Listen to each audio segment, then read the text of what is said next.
Assalamualaikum warahmatullahi wabarakatuh. Perkenalkan, nama saya Yolanda Sedika Duyanti dari kelas KPI 1B.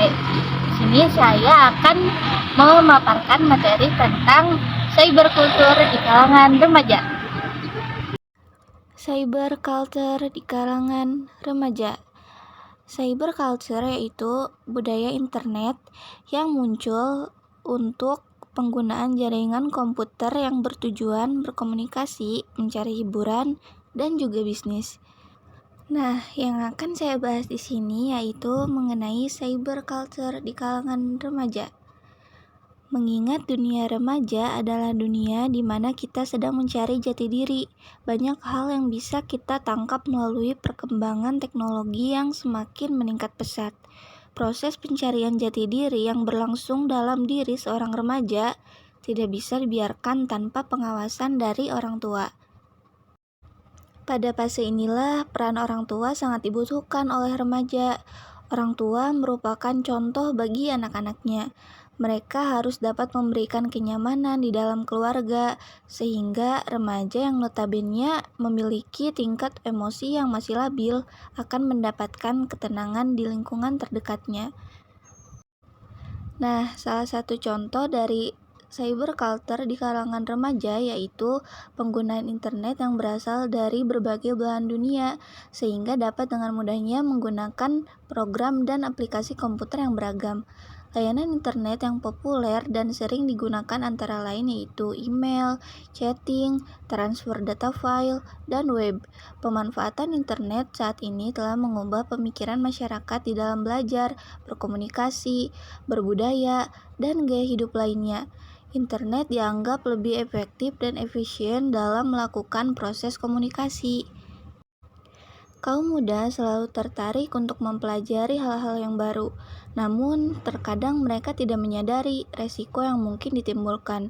Banyak remaja yang terlihat kurang terbiasa dalam dunia sosial dan jarang berkomunikasi satu sama lain. Namun di dunia online, mereka berinteraksi setiap hari. Inilah salah satu faktor mengapa remaja lebih sering berkomunikasi menggunakan internet daripada harus bertemu secara tatap muka. Selain lebih mudah dalam berkomunikasi, internet juga memberikan banyak informasi yang diperlukan, karena semakin terbukanya konten yang bermanfaat dalam kehidupan sehari-hari. Hal itulah yang memberikan dampak positif pada masyarakat, terutama bagi kaum remaja. Bahkan di era digital seperti saat ini, seorang remaja sudah berbeda dari 5 tahun yang lalu, di mana pada saat itu untuk mengakses internet saja hanya bisa dilakukan melalui personal komputer yang tersambung dengan jaringan internet. Namun di era sekarang ini, seorang remaja dapat mengakses internet dan bergabung dengan komunitasnya di dunia maya melalui smartphone dan alat teknologi yang lainnya, sehingga remaja pada zaman sekarang ini cenderung kurang peka terhadap lingkungan sosialnya. Ruang virtual atau yang biasa kita sebut dengan cyberculture ini adalah media yang baru. Orang bisa saja tidak serius, tapi tidak untuk diremehkan perannya. Topik paling hangat untuk dibicarakan saat ini yaitu ada jutaan lebih orang Indonesia menggunakan media cyberculture ini dengan tujuan yang negatif. Seperti contohnya yaitu situs-situs dewasa yang awal mulanya dijembatani oleh Twitter pun bukan lagi hal yang aneh. Penggunanya banyak dari kalangan anak-anak remaja yang berpendidikan tinggi, orang-orang dengan karir yang sukses, ataupun orang-orang yang memiliki intelektualitas bagus dan sebagainya, dengan atau tanpa identitas asli mereka. Namun, di beberapa daerah tertentu, masih ada kesenjangan digital yang kuat antara remaja yang tinggal di wilayah perkotaan dengan remaja yang tinggal di daerah pedesaan. Di daerah perkotaan biasanya lebih banyak remaja yang menggunakan internet dibandingkan remaja di daerah pedesaan. Tak jarang kita dengar kasus seseorang yang bunuh diri karena dibully di dunia maya, yaitu dibully melalui akun-akun media sosial Twitter. Dari kicauan-kicauan yang kasar yang dianggap hanya sebuah kata-kata biasa, tapi dapat mengakibatkan terjadinya hal-hal yang sangat fatal. Hal inilah yang sebisa mungkin harus kita hindari ya teman-teman. Selain di beberapa media sosial seperti Facebook, Twitter, Instagram, TikTok, dan masih banyak lagi media sosial lainnya, internet juga menyediakan situs untuk game online. Biasanya remaja laki-laki lebih tertarik pada permainan online daripada permainan offline. Mereka akan merasa puas apabila dapat bermain di dunia virtual, karena di dunia ini mereka dapat memalsukan identitas mereka dan ada kepuasan tersendiri apabila mereka dapat memainkan game online, sebab mereka akan lebih mudah bergaul dengan temannya ketimbang mereka yang tidak dapat bermain game online. Ini dapat mengakibatkan kecanduan bermain game sehingga kita bisa melupakan atau bisa lupa waktu terhadap dunia nyata kita. Jadi, bukan mustahil lagi jika seiring berjalannya waktu atau seiring bergantinya zaman, budaya-budaya sosial di kehidupan nyata akan kalah dengan budaya-budaya internet di dunia maya. Seperti contohnya saja, banyak orang yang lebih nyaman duduk berjam-jam mengikuti forum diskusi internet daripada menghadiri seminar di ruang-ruang publik dalam dunia real life.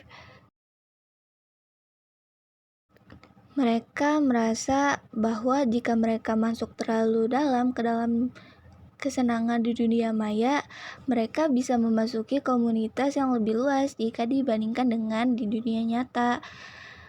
Seperti contohnya komunitas kecil yang berdampak besar. Tanpa bertatap muka pun, mereka merasa dapat bertukar pendapat dan pemikiran, bisa saling bertukar informasi terbaru, dan juga memiliki komunitas idola yang sama. Hal inilah yang menjadi salah satu contoh bahwa budaya-budaya sosial di kehidupan nyata kita akan kalah dengan budaya-budaya internet atau yang biasa kita sebut cyber culture. Nah, oleh sebab itu, kita sebagai remaja Indonesia boleh saja mengamalkan budaya-budaya internet, namun kita juga tidak boleh melupakan budaya-budaya sosial yang sudah ada sejak zaman leluhur kita ya, teman-teman. Dan juga kita harus lebih bijak lagi dalam menggunakan media sosial. Gunakanlah media sosial ini dalam bentuk yang positif, seperti menggunakan media sosial dalam hal-hal yang sekiranya bisa membawa manfaat di kehidupan kita, bukan malah menggunakan media sosial yang berdampak negatif sehingga berujung merugikan diri kita sendiri ya.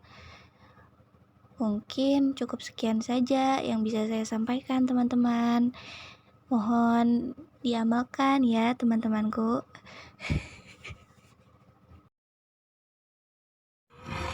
Mengingat dunia remaja adalah dunia di mana kita sedang mencari jati diri. Nah, seiring dengan berkembangnya teknologi, kita juga harus dapat memanfaatkannya dengan baik. Nah, tidak luput dari itu semua, seorang remaja tetaplah harus diawasi oleh orang tua. Orang tua itu adalah contoh yang baik bagi anak-anaknya. Sebelum video ini berakhir, kita jedak-jeduk dulu bersama Pak Babai tercinta.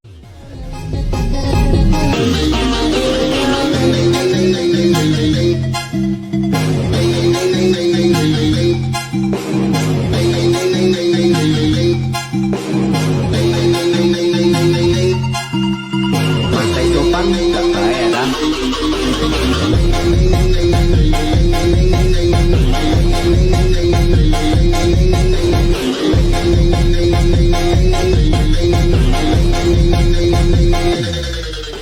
Mungkin cukup sekian materi yang bisa saya sampaikan mengenai cyber culture di kalangan remaja. Kurang lebihnya saya mohon dimaafkan.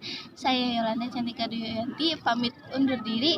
Wassalamualaikum warahmatullahi wabarakatuh.